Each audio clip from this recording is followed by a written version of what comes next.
c'est pas un problème. Moi, je peux voir demain qui a encore autre monde qui m'a dit Kengo Wadou. Bien qu'il n'y ait pas déjà, il est impossible de tout calmer ça. Quel genre d'opposition ici chez nous au Congo, nous avons connu des opposants. Les opposants des noms. Mais qui finissent toujours par un partage du gâteau. S'il vous plaît. Artis Zaïd Goma, il s'est dit opposant. Non, l'opposition c'est quoi? Non. C'est quelle façon de faire l'opposition? Les 7 raisons où nous c'est quelle façon l'opposition, faire l'opposition à la Congolaise, c'est simplement passer à la télé, dire que je ne suis pas d'accord à ceci, à cela, au comme opposant. Non, au Congo, que nous avons des politiciens, et le point de moi, nous avons des politiciens qui ne pensent qu'à eux-mêmes et à leur famille. Parce que quand on a la UDPS, on a Fati Béton, alors qu'il bosse à la télé. Bon, changer merci beaucoup. Voilà, c'est parti, très chers internautes au Balania Vision Plus Télévision. C'est avec un plaisir que tu aies Lelo Mokolo à Noël pour présenter une émission. Donc, chez nous, on travaille, on bosse chaque jour. Alors, bienvenue à Masolo Nabiso Amboka. Tobeta Masolo Amboka, comment ça se passe? Alors, tu Tobeta di Solo FCC. FCC, AG Matembo, le 15 décembre, à la salle déclaration. Puis ça va étincelle, annoncer que non, FCC, et Zéa Kokabada déjà. Il y a Steve même parle de FCC rénové, FCC original, on n'en sait plus les lots. Tokomi Wapi, à quel jeu joue Ténor Wana et Franco pour les Congo. Alors Joseph Kabila, poursuite il y a Tobé Ngamoni Safari Beach, Moïse Anego Sala Tonini, parce que après le là-bas il est à Lubumbashi, et puis Ténor il y a FCC Balobi, à Rotambola, 26 provinces mobiles. Et là Nini, Azako Lukanava province, pendant que Moko sous tension, divorce FCC cash, et puis couvre-feu de l'autre côté. Alors, les deux confrères, Steve. Boibi na Vision Plus pour la Mingi, na Trésor Walukonka. Ndeko Steve, bonjour et bienvenue. Bonjour Ndeko Lionel. En forme? Ouais, ça va, mais on vient là. J'en profite, joyeux Noël. Hein? Ah, merci. Bien que tu as fait un autre merci au moins. Eh, Yonan. T'es à débat. Tata Mouilou. T'es à débat. Là, chrétien, il fait un autre. Ok. Trésor Walukonka, bonjour et meilleurs vœux. Pareillement, le plaisir partagé. Et je souhaite aussi meilleurs vœux à l'Union Kyomi, à tous nos internautes qui nous suivent de partout. Meilleurs vœux à eux aussi. Alors, tu continues à débat dans Bisso. Steve, à quel jeu joue le FCC? Tomoni, moto Azaki, les messieurs peuvent perdre un bateau, Balia n'a pas beaucoup de Kabila. Il est même ministre, na comment on a ticket FCC. Après, si la lumière pour annoncer déjà division FCC. Mais quand dans la cellule, qu'est-ce qui se passe? À quel jeu joue le FCC? Ouais, en fait, déjà sur ce sujet, moi je dirais le mal de nous Congolais parce qu'on ne se documente pas. Je suis peut-être petit en taille, mais costaud peut-être en esprit parce que je l'avais prédit il y a de cela 9 à 8 ans. Après l'Iwa, il y a 4 mois qui il y a un plateau. Ça va analyse, il y a peur de. Ça va peur de Oyo et créer un pouvoir. Et puis peur de créer un Kabila dans le pouvoir. Donc Kabila continue en 2001, en 2002, peur de. Donc ils ont déjà parti mon Yebi souffrance. Ils ont parti mon Yebi déjà parti à Bongo, ils ont une chance. Et puis quand ils ont bango la carte à peur de courant, ils ont déjà eu un cabane. Au moment où courant, il y a bakatu moi qui a babochab, ils ont bakatu misusu. Courant mususu il y a professeur Emile Ongeli. Kune zakaba matata, banan baka sur 3 courants la carte à peur de. Déjà par la guerre. Oye bageta mukatu maman ka kufi. Voilà on a ba mambuté go boya na plainte parce qu'ils ont preuve. Professeur Bochab na matanga tant on sait leur raison funèbre. Alors je sais que ta mort est un sujet de gloire pour de nombreux Congolais, même c'est de notre parti politique. Vous comprenez? Donc Yebanaga, Bazaka déjà na bolimoté mais loko bande ko entouré bango ils ont ça base ici comme ezaki gâteau. Tout ça permet à Joseph Kabila Azali Raïs, tous autres va pouvoir ceux qui n'ont raté ministère donc une entreprise publique donc na BTD donc. Et voilà que lelo Bobby Teto to ba qui c'est comme FCC. Bozui Batumisusu Bagina ba contre volonté. Dis-moi on doit finir Kabila mais pour sa survie, il est venu se rallier à Kabila.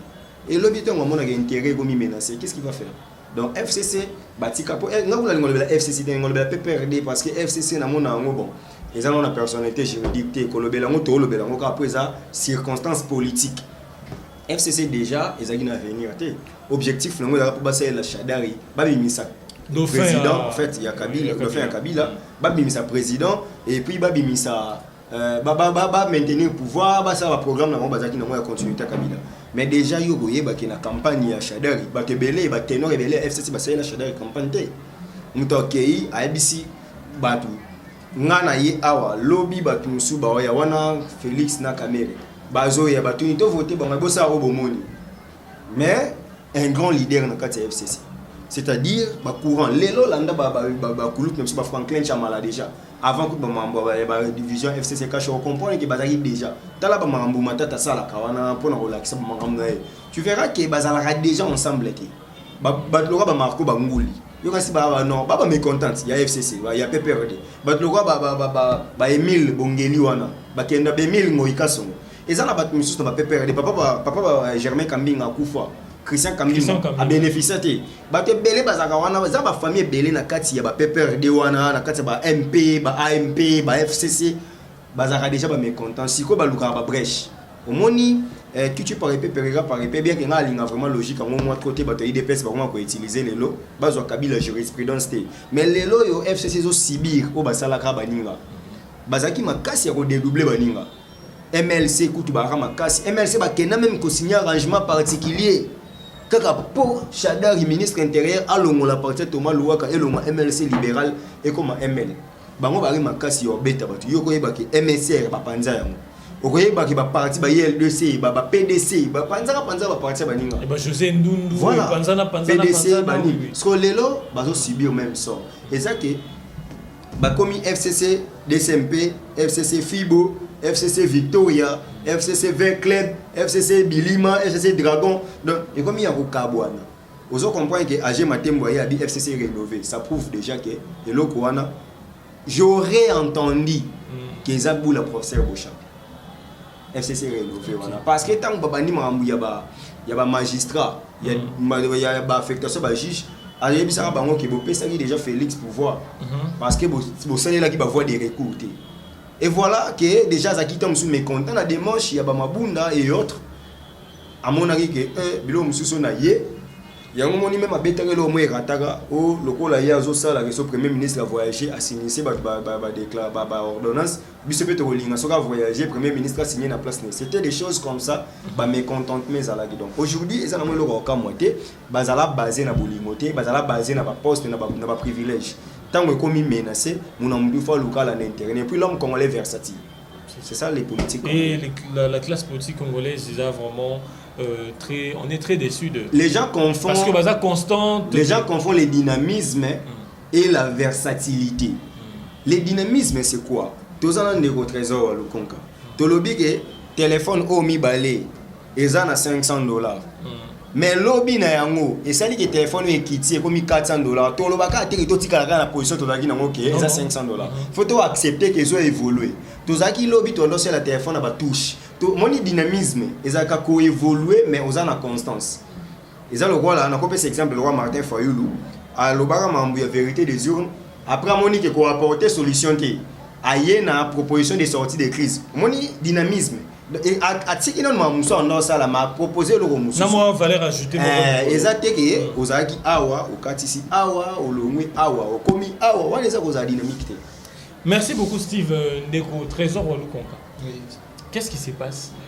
D'autres accusent Félix Tshisekedi de la Simako divisé FCC pour Naoluka azoba adhésion à l'union sacrée. OK, c'est bien, c'est plus facile que Baba accuser Félix Tshisekedi Lelo qui a pour utiliser Adiseke FCC pour y avoir l'union sacrée. C'est très facile. Mais il faut comprendre que l'FCC est composé d'un club de jouisseurs. Ils n'étaient pas là ensemble parce qu'ils défendaient un idéal, ils n'étaient pas là parce qu'ils avaient une idéologie commune au Bazarou. Moi, les Sarabes opportunistes, oui, c'est ça. Quand tu veux avoir le pouvoir, tu dois aller au FCC. C'était ça. C'était une façon de faire. Comment on défendre la démocratie? Non, c'est pas ça. On a vu des gens. Laquelle? Le président. Le maître Moutanda, je sais pas. Mutamba. Constant Moutamba. Je attends dans d'autres nanga. N'a plus pire d'autres nanga. Pas plus pire cauchemar nanga. Surtout en 2009, je ne voyais pas maître Constant Moutanda aller au FCC. Mais il y a une résistance même il y a Constant Moutamba. Papa, on ne sait pas. Si on est résistant, il faut qu'il y ait résistant jusqu'au bout, comme le fille Etienne Non, on a plus de réponse à Steve, il y a dynamisme. Non, quel dynamisme? Constant Moutamé, dynamisme. Non, c'est ça dynamisme, c'est opportunisme. Oh. Il faut pas confondre l'opportunisme et le dynamisme. Le dynamisme, c'est ça comment prendre les bonnes choses en son temps, dans valeur nango. Mais n'est-ce pas qu'on est libre d'adhérer à l'idéologie d'un parti politique au monde qui non, ils sont convaincre. Je n'avais pas encore fini de répondre à la première question. C'est j'ai juste une deuxième question. Nazolo Baboy, le FCC, à quel jeu joue le FCC? Le FCC, c'était un club de jouisseurs. Et dans le cas de jouisseurs, ils ont vu qu'au fur et à mesure que Bazo Vandana, que nous souhaite le bonne chose au prometteur qui bango, au fur et à mesure que Bazo Vanda, on va comprendre que Bazo va monter. Et on va comprendre que dans l'FCC, les PPRD, c'est taille la part des lions. Et les autres partis, les AFDC, les AAA, les BBB, nous sommes le monde qui ont retrouvé le sunelo. Et comme les politiciens congolais, la majorité des politiciens congolais, ce sont des opportunistes, union sacrée comme un bouée de sauvetage. Voilà pourquoi les locaux colobatés qu'il y a l'FCC, Félix Tshisekedi, non, à utiliser les locaux déjà. Quand c'est l'opportunisme, quand il y a des pouvoirs, on donne tout pour les pouvoirs. On laisse tout, on peut tout laisser tomber. La lutte, il y a 29 ans. Non, Félix Tshisekedi a juste ouvert la porte. Il avait dit depuis le bandit que sa main était tendue. Les bandits qui étaient la main tendue, mais ils ont senti que de l'autre côté, ils peuvent avoir encore le pouvoir. Ils pensaient qu'ils pouvaient avoir encore le pouvoir. Mais comprendre ce que le FCC, c'est 98% PPRD et 2% sont les autres. Dans le ministère, tu n'as qu'à jeter un coup d'œil dans l'institution. C'est PPRD, encore PPRD et les autres. Donc, mécontents, ils étaient des mécontents et des frustrés. Si vous avez la balle au bon, la peine à Félix Tshisekedi des pour la façon de émanciper et le quoi pouvoir. Félix a menacé. Non, menace. La discussion on a sur R lobby que non. Ceux qui lingi ko adhérer à l'union sacrée, il y a pour revenir vers la population.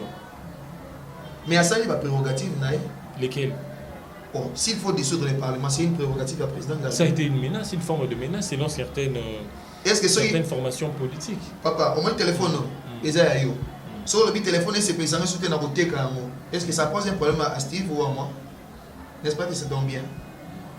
Mais sur le niveau, c'est la prérogative pour les autres. Il y a une constitution et PCO. Pour le but que ceux qui sont les boyautés, ils ont entravé dans l'action, je vais faire ceci. Et c'est une menace. Il faut appeler les chats par son nom. Merci beaucoup, Trésor Walukonka. Alors, Steve, quelque part, tu as dit que PPRD va mettre ça en pouvoir parce que Botama a pouvoir. Est-ce que les lots francs communs pour le Congo, n'a pas opportuniste et Bélo Bazaï Nakati, je ne sais pas si on s'est lancé, s'exercer l'expérience et l'opposition, tout le monde a pouvoir. Parce que annoncer déjà que non, on va rafler le bureau et l'Assemblée nationale dans l'élection. Ok, mais le problème est que nous devons nous dire des vérités en face. Que le PPRD ou le FCC, ça l'opposition, oui, mais pas pour longtemps. Normalement, on a un Géraki, tu as déjà des dénonciations là bas. On a la vérité. Parce que dans des places aux autres, il faut pas ça la berre au belé. Preuve à dictature, ils ont belé, j'ai des preuves. C'est tout dans le lobby. Donc, ils ont belé. Ce que bango, problème Congolais. Azomona, comment quelqu'un du FCC peut donner une leçon de démocratie? Vous allez comprendre. Parce qu'au moins, FCC wana lelo ba beta lisolo o bokangi mutu na biso ya beret rouge boyeboy mais bango banoka nga batu ba seka ngunga kanisa ki bazo betele maboko nzoka bazo kanga ye bazo boma donc e bango ezali tang ba kanga mutu opposition ba mona ngo normal so ba kanga bango ba lela oh non bolela te problème à FCC nazo ngara na question na yo ceux qui ba koka ko sala longtemps en opposition c'est difficile moni opposition ba tigela ngo fayulu na muzito ba sala opposition ba sangana te ba kokate FCC va kokate parce que premier année fayulu ba bete ba gaz pour muzito pas souffrir mon opposition te muzito ma bimate marqué muzito aza opposant seulement moni il faut aussi savoir est-ce que muzito aza opposant oui aza opposant parce que aza opposant à quoi Mais Oh, c'est parce que vous avez la mouka no comme opposant. Non, ça tu t'opposes à quoi? La mouka ça est pas résistant. Non, c'est aussi une très bonne question, bien que ça vient de la part de mon colocataire. Le vrai problème c'est quoi? Quand on parle de l'opposition, opposition n'a rien. Opposition n'a rien. Mouto azana pouvoir été Oyo Azali ko ça la contrepoids à pouvoir, c'est-à-dire lui Azali d'accord té na gouvernance wana, Azali banda azasko pona kotala ne mambozo tambola, le arbitre. Attends, mambo qui malam to mabe. Wana nan to longoli couleur. Moi je peux voir demain Joseph Kabila à l'opposition. C'est tout à fait normal. C'est pas un problème. Moi je peux voir demain qui est encore autre qu'on dit maté Kengo Wadondo. Bien qu'il pas naie déjà il est impossible tout quand ils sont montés. Quel genre d'opposition ici chez nous au Congo, nous avons connu des opposants. Des opposants de nom. Mais qui finissent toujours par un partage du gâteau. S'il vous plaît. Artis Zaïd Ngoma, il s'est dit opposant. Non, l'opposition c'est quoi? Non. C'est quelle façon de faire l'opposition? Les 7 raisons où c'est quelle façon l'opposition, faire l'opposition à la congolaise, c'est simplement passer à la télé, dire que je ne suis pas d'accord à ceci, à cela, ou comme opposant. Non. L'opposant doit être capable de donner un autre point de vue que Oyo pour voir en place les OPC. Mais ils le font. Ils le font. La salle Rango. Dans le B. Tribu de la musique, tout le monde propose des pistes de solutions pour l'évolution au Congo, développement. Bemba l'a fait par plusieurs. Je suis en train de... Non, Yozo Bakamoro et non, nous sommes en train d'analyser en toute objectivité. Je regarde la caméra, je dis nous analysons en toute objectivité. Nous n'avons pas de coloration politique. Et d'ailleurs, dans le Barango, toujours, le plus grand problème, le plus grand drame du Congo, c'est de vouloir toujours avoir une coloration politique. Attends, Lionel Rossala, FCC, mais à un certain temps, nous devons arrêter le discours partisan et parler du Congo pour le bien de notre Congo, pour le bien de notre pays. Papa, le pays ne va pas bien. Les institutions sont... Le pays est malade. Le pays est malade. Le pays est malade. Et la façon de faire cette opposition, sans proposition, une opposition simplement parce que tu cherches un poste, un positionnement, ça ce n'est pas une bonne façon de faire l'opposition. Voilà. Mais ce qu'on a le biboé, on a kamoué. Parce que l'opposition, ils ont fonctionné pour proposer une parce que nous sommes opposition, le pouvoir rejeter en bloc. Fayou le lobby m'a proposition sortie des crises. Félix Tshisekedi a ABC qui est dans le Parlement. Mais dans moins d'une année, il faut comprendre que le pays va mal. Qui a fait les plagiats de qui? Qui a fait les plagiats de qui? Si on a proposé, Bemba, avant Axel a arrêté. À Monique et Mambozo Tambolaté, en 2007, les choses n'allaient pas bien. Si ça soit béni comme la médiation, Bemba avait refusé. N'est-ce pas? C'est-à-dire, à Monique et Poto Sangi, c'est parce que Bemba a Aïxa Kabila en 2006, ce n'est pas les nombres qui fait gagner la guerre. C'est la détermination et tactique des combats. Ne pense pas parce que tu as des soldats comme ça que tu vas gagner les combats. Moi, j'ai des militaires formés. Ça a failli coûter à Kabila cher. Aujourd'hui, les généraux, la majorité, ils régner dans Sima. C'est-à-dire, il y a des opposants qui proposent. Vous comprenez? Token à San City. N'est-ce pas que la présence de l'opposition armée ou l'opposition non armée? Nous devons aller aux élections. Voilà ce qu'on a pour pouvoir ya Congo ba pesa kana opposition mbomote. Est-ce que bien na démocratie opposition doit vivre? Le porte-parole de l'opposition a les rangs de vice-premier ministre. Vous comprenez? Donc mon n'est pas vraiment Kabila ba on a fallu loin. T'es à Zongote azonde.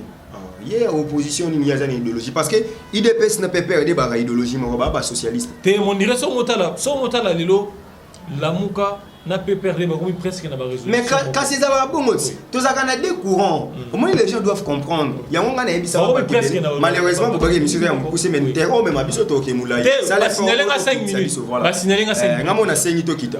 Problème est rani na Congo to un problème courant politique. Tout ça bato à droite, bato à gauche. Na ba centriste au moins ba ya ko créer troisième courant. Mais ce qu'on a Congo to rani IDP c'est un parti socialiste. PPR des partis socialistes, mais depuis ceux qui 20 ans, où est le pouvoir? Ce que tant on a tout na plateau, na yambit de bateau, na où est la tout, ce que bino où est la ni. Donc tout ça la politique à individu. Vous comprenez? C'est tout à fait normal que ceux qui osent s'opposer na yé. au moni nga personne s'opposer normalement ata biso mbali na bomoto boto na ba ndenge moko te mais quand on s'opposer na ba vie et tout na kaka ya ba benga ba point convergent et divergent mais nga ce que ma crainte c'est ani po eloko so na lobi on te na za bien te moni ndenge FCC zo panzana boy nga ce que na ko moyo ka ne ba combattre UDPS parce que ba bundi trop na yo ka mawa ndeko mona landa na ebe ma communauté mais na mona ba ndeko ne mingi batinga ba vidéo ala monzo to miki aso président ba parlementaire debout je me suis ça lobe abi na bundi mingi na sa musala pe ya bénévolat na gagner le côté bino côté ndi kuna bozolia parce que ba tona ba bundaki nyaso ba ka bazoba boko tsheba ngota na ba misala sete potang bozo fongola union sacrée chance IDP ça pouvoir réseau quitter. Parce que ceux qui ont bien été dans l'année G13, Babiba ça a 35 membres du gouvernement. IDP sont combien? Soit je belé aux 5. Bemba aux combien? Na union sacrée on a union sobazoya. C'est bien bon d'accepter, mais il faut bon ni ma pas vendre dans la bande de touche parce que joueur oyoyo a beti mingi. Ouais, premier souffler. Ouais, moni ga ko kate soka yepo san. Bo vendre na bande de touche parce que nga nazo bangela IDPS baba ndaka kotika na nzela fachi béton boye alors ki bo sala te. Ba changer pays. Merci beaucoup Steve. Trésor Olou Konka. Et puis problème est c'est l'homme bien c'est wana on changer. Na boy ko entraver na tania ko. Aussi qui est Penzalo ba. On peut 4 minutes. Trésor Olou Konka. Les comité à crise yo ba créer na FCC baza okanisa comment beaucoup tanisa Kabila na Tshisekedi. Bon, ok, je vais revenir d'abord un peu plus loin dans la réaction de Rolanda Lobaki. Il voit le FCC passer à l'opposition. Quel FCC? Parce que FCC, il y a Kabila. Oui, il y a Kabila. Qui avait Kabila? Raymond Chibanda, Papitamba, India Omar. Quelques personnes. Ce que je suis en train de voir, ce que je crains, c'est que les FCC disséqués, n'est pas forme qui a FCC Renaissance, FCC Progressiste, de façon propre, m'y rattaché à l'Union Sacrée. Et là, on a craindre d'abord, c'est ça. Bon, je ne vais pas vraiment aller dans les détails parce qu'on n'a pas encore tous les éléments. Mais à un moment, il y a plein à sortir à cette question. Permettre une question parce qu'on dirait aux côtés de l'Union Sacrée Mingi. Union Sacrée idéale dans les années. Est-ce qu'il y a besoin d'un texte fondateur que l'Union Sacrée est aboyée pour la majorité? Non. Si tu as trésor à répondre parce que je vais dire une chose. Plein à sortir à crise. Parce qu'il y a des minutes. Plein à sortir à crise. Plein à sortir à crise, c'est bien. Pour l'amour du comment on peut tout donner. On peut donner de l'intelligence, on peut donner de notre temps, on peut donner notre jeunesse, même si on peut appeler ça maquilla pour l'amour du pays. C'est ça le patriotisme. Mais quand on parle d'un plan de sortie de crise, au Yomoko en tête, vous êtes 4 dans une corporation, au Yéna Batumi Balé, puis au Batumi Balé de côté, moi je ne trouve pas ça bien. Déjà, les deux personnalités, entre autres Mbemba et Katoum, étaient déjà frustrés. Parce que plan sorti à crise, Martin Fayou l'a énoncé en disant, Yé Azala, président réforme et Mouzitou adjoint. Et qu'est-ce qui allait même à Katoum? Qu'est-ce qu'ils allaient devenir? Donc, à mon plan est sorti à crise, oui, mais c'est une autre façon de faire l'opportunisme politique. Et moi, voilà pourquoi peut-être on a rejeté l'opposition. C'est ce que vous proposez, je ne dis pas ça. Je dis tout à l'heure que l'opposition va prendre une piste solution. Mais est-ce que Nazolo va bien? Nazolo va bien. Comment tu peux faire l'opposition en voulant être toi-même à juger parti? Comment dire? Martin Fayou le dit, plein à sortir à crise. Il faut Yemoko Martin Fayulu, comme les sauveurs, il doit venir et diriger la réforme institutionnelle. Est-ce que c'est là bon? Sans résoudre ça la proposition. Ils allons pas battre quand quelqu'un dirige et qui a le pouvoir, ils allons quoi la Moninga. Yosa Libanda. Tu es opposant, Yosa Libanda. C'est qu'aujourd'hui, au niveau de sa bon fonctionnement, propose donc là une façon où on peut gérer de façon efficiente. Mais ne viens pas dire que comme chef de maison, ou bien comme chef d'identité, ou bien comme chef non. Dans la gestion de la res publique et la rabomonté. C'est bien, on peut sur une minute. Dans la gestion de la res publique, c'est l'intérêt commun. On peut être là. On peut être là. On propose la tolérance. Steve, vous avez gardé un calme olympien quand vous avez parlé pendant plusieurs minutes. Non, j'ai mis. J'ai ça que malheureusement Zoloba, les autres Tchouba et moi, les autres Tchouba et moi, Na réponse à la question. Ah si ça. Il y a la personne 8 minutes. La personne 1 minute tour. 52 non, on a 53 oui. N'a pas eu plan de sortir crise à Martin Fayol. C'était une bonne proposition. C'était une très bonne proposition. Mais sauf que Yemoko Alingaka a joué les stars dans Kati Lokwana. C'est là où il a biaisé la proposition qu'il a faite. S'il pouvait dire que Botia, animateur indépendant, Société TV les a. Si vous avez yo continue les locaux montoyés sur Martin Fayol a comme azona poids na seki si ce n'est pas la société civile par rapport à la CNCO. Il faut savoir ce qu'on dit. Siko, je vais revenir maintenant à ta question. Non. Alexis déjà t'en as raison. Non, c'est 2 minutes. Il y a vraiment la chrono. J'ai gardé un calme. Non, ça la répartition équitable 53. Steve. Conclusion na yo pour finir l'émission en 1 minute. Voilà, mon bas la minute, mais votre trésor il faut assumer kaka. En fait, c'est le roi Kabila. Et bah tu problème est j'assume et je m'assume. Tolingi Congo et FCC Lelo, Sogi et Kabwani, on a mon pays à Sikate. Nous avons IDPS Tshisekedi, IDPS Kibasa, IDPS le peuple, IDPS Chibala, IDPS Artemisia, Artemisia. Voilà ya Munyengi. Kibasa Maliba. OK. Voilà tout en action. Ce qu'on a ba IDPS wana nyonso. Mais IDPS oyo ezwa pe dynamisme oyo eftikala o ba nyonso ba yebira rara IDPS Tshisekedi. Comprendre? Tokena na cash. IDPS na INC. Mais quand IDPS mutu ba bima ba onde ba cash. Donc ba IDPS ya cash. Et ça le roi PPRD, PPRD ça FCC. Donc n'engé FCC wana Kabwani wana so IP parce que jusque là moi ils sont encore dans la spéculation parce que non on a mon communiqué officiel même ba blog ba matembo wana. Même mining na pas battre na ko. Oui, mais tu peux te réveiller bon matin na ba kwitsa wisko la là nango. Aux UP papier ça une déclaration parce que AG Matembo il était qui d'abord au FCC. Il faut aussi tenir compte de tout ça. L'élément est important. Donc si réellement comme au niveau de FCC et Panzani Nengezo Panzana wana na ba spéculation. Nous allons voir mais Kebape ko Panzana wana et profiter na nani parce que tant monsieur Kabila pas quoi à sacrifier pour être sauvé. So ka moni eba na mai vraiment net mama bunda na tambo momba. Ba lekisa epe mo ben politesse c'est pas fachi. Lika muke boye non to boyi na ilunga. Ko boya wana si Kabila besoin de 30 secondes. Merci, si Kabila a besoin de sa vie. Amoni ebino Nizalabo Kendoana Soka Tigibino Bongo, Barosenga Moutouna et na plan. Qu'est-ce qu'il va faire? Bon, débrouillez-vous, il choisit son chemin. Mais pour la bateau par le bio, Kabila, qui est au Sugini, et ça, on safari, où tout est né, on a peur depuis qu'on a accentué.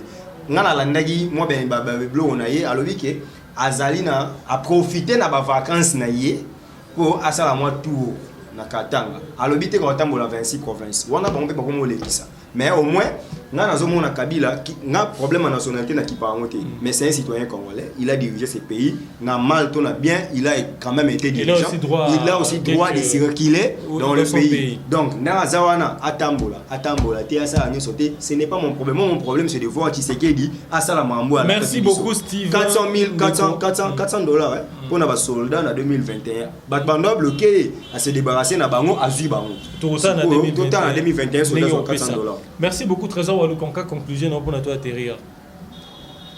Conclusion là-bas, vraiment, prochainement, il faut tirer sur chrono. Il faut tirer sur chrono et que les